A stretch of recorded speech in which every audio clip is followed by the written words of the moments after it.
Good afternoon, everyone, and welcome to this week's edition of the Innate Wealth Weekly Wrap. Mirko, look, you've both got grins on your face, and I know you're in the office and I'm at home. So what did I miss out on today, fellas? It looks like you've had a good time. A very good lunch, my friend. A very good lunch. You missed me wearing a shirt for one of the first times in a very long time. I was going to comment on that, mate. I thought you're looking sharp, Mirko.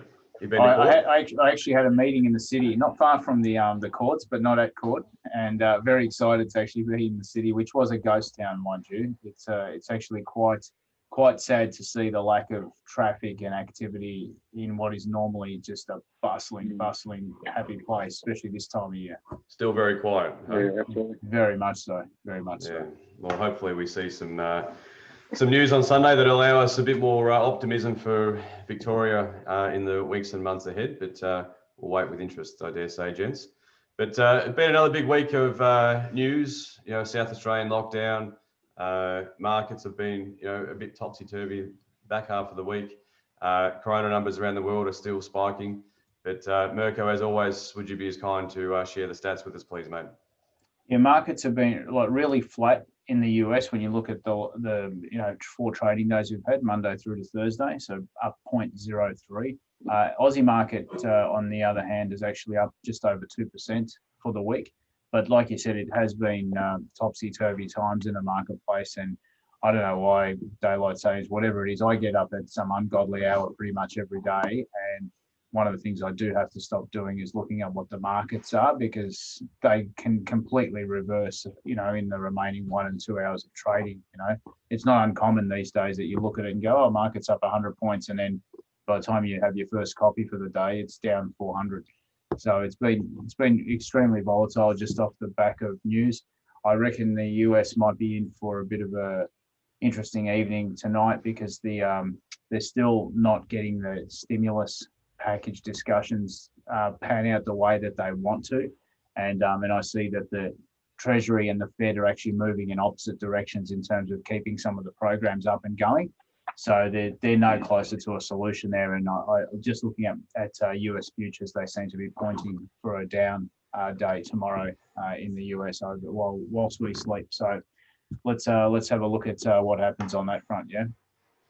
Indeed, and look, we've seen a fairly interesting week this week. The political situation hasn't eased off at all in the US. It's still been quite fascinating.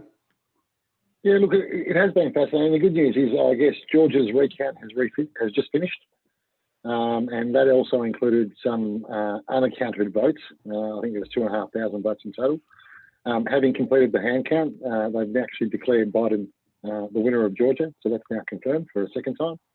So I guess, as we raised on Wednesday, Trump's defence, or Trump's want for a challenge, so to speak, the cards are quickly falling. So the likelihood of him having much more to say in relation to election fraud and the like is getting very small and very narrow in terms of the window.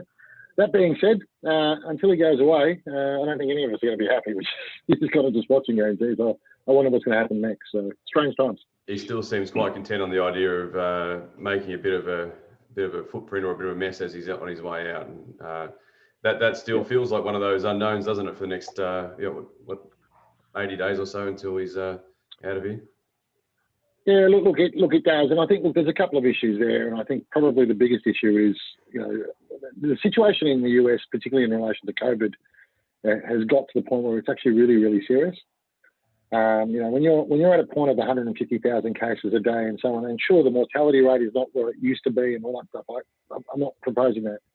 That's 150,000 people who are going to who contracted the virus, who are therefore going to share that virus with somebody else. And the problem is, as they keep on sharing it, it will eventually hit vulnerable people. And when it hits vulnerable people, we know what the ramifications are. And the point of all this, and what I don't actually understand, is once you're dead, you're dead. It's not like you can reverse that outcome. So the fact that nobody is worried about that, I think is ludicrous. And look, to President-elect Biden's credit, he is raising it, saying it's a problem, but his hands are tied. Until the election is declared, they can't actually do anything. So look, he's causing damage there. I think the other thing there too is where he's actually causing damage as well is internationally.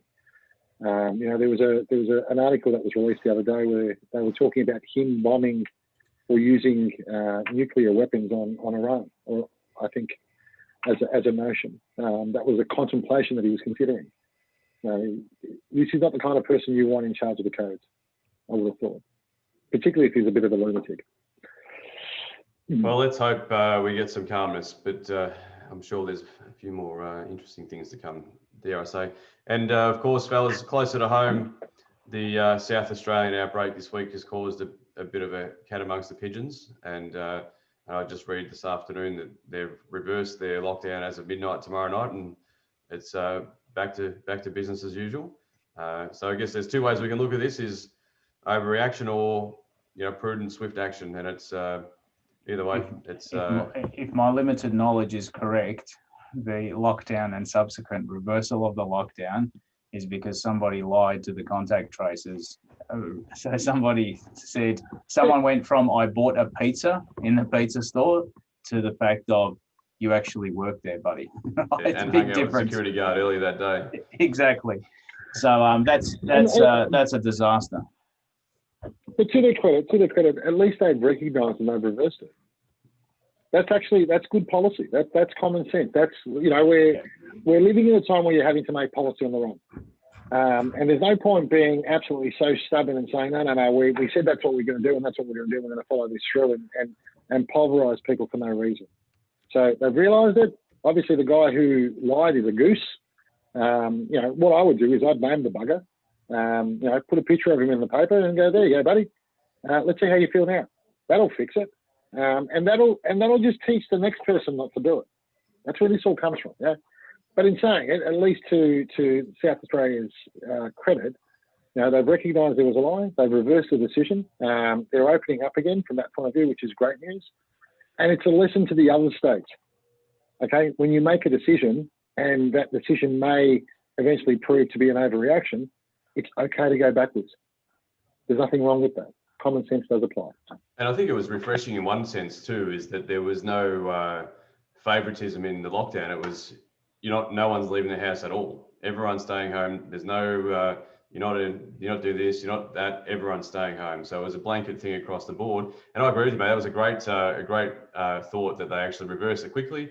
Problem, or not crisis averted, but sort of under control now, back to normal. And I did think overall that maybe that's a blueprint for what the rest of Australia may look and feel like going forward if we have any more outbreaks, which there will undoubtedly be in the weeks and months ahead as we get closer to a vaccine. You'd like to think so, Shane. You'd like to think that common sense now will drive a lot of these decisions. And in fairness, like I said, they're making policy on the run. So you're going to get mistakes, but I think the key there is you're continually looking, and that was probably if there was a criticism of Daniel Andrews, it was probably that once he'd made a decision, he stood so firmly on that decision, even when everybody else was looking at it going, okay, enough now. We've achieved what we wanted to achieve, and yet we're still going.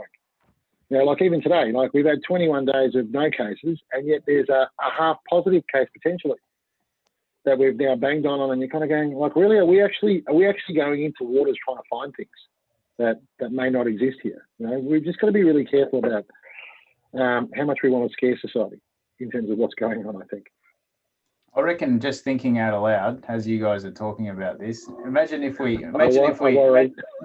took all those lessons that we try and teach our kids that we were taught as kids, and we actually took them into our adult lives, where we technically have a hell of a lot more responsibility about things like being humble, things like putting your hand up when it's your own mistake and owning up to it and owning the issue. It'd be an amazing place we lived in, but we seem to have forgotten those lessons. They must expire when you hit 13 or something. You don't have to. I think they expire, Mirka, when you go into any political environment. That's the one, yeah. Yeah, I think so. Mind you, shit's got real with China. So the recent letter that was sent out by the Chinese government in terms of the grievances that they've currently got with Australia. So if there was any doubt or any sort of look, this will pass. No. They've actually come out and said, no, these are the problems. Well, it's like when you ask for feedback, you ask feedback from your partner and you go, well, just tell me what's bothering you. And then the list starts and you go, actually, maybe that wasn't a good idea after all. I think there's a 14 point list. Maybe we can talk about it next week in Pulse Check. I reckon that'd be a good one there to probably revisit that one, because I think, and I guess the issue there is in exploring those 14 points, are they actually real? You know, is there any validity there, or is this actually all stemming back to the fact that Australia actually called out China on the virus when it first happened and said, no, you need to be brought to account? Does this all stem back to that? Which, you know, me being the cynic probably says, yeah, I reckon it has a lot to do with it. Good on the Aussies. Keep it going. I think their letter did say something to the effect of, you need to be a friend of China. And, you know, maybe that wasn't so friendly. I hate language like that. Yeah, I hate language like that. That's not a friendship. Yeah, and wrapping up on a positive note, fellas, the sun's going to be shining tomorrow. So where might we find both of you tomorrow?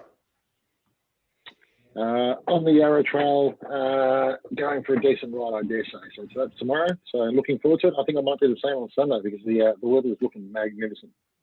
Well, you enjoy, Luke. What about you, Mirko? Will do, buddy. I could be just doing what I normally do, running from something. Go for an early morning run, I reckon. And then cooking, I dare say, on the Weber. Maybe some fish. Shane, have you been watching Mirko's times? I have. He's punching out the kilometres and some decent speed there, mate. He's Well, when I saw him in the office the other day, I had to introduce myself and say, "I'm Shane. Who are you again?" You know, very funny. It's a new looking Mirko, so very impressive, my friend. Well, now that I can't leave the country, if I'm on the run, I have to literally be on the run locally. You got to get quick. Mate, I reckon he wears his undies on the outside, mate. Just watch that. Well, we better leave it there, otherwise things might get a bit strange, I dare say. So, well, gents, have a great weekend, and to all you out there, have a great weekend, and please keep safe and enjoy the sunshine. Bye for now. See you guys.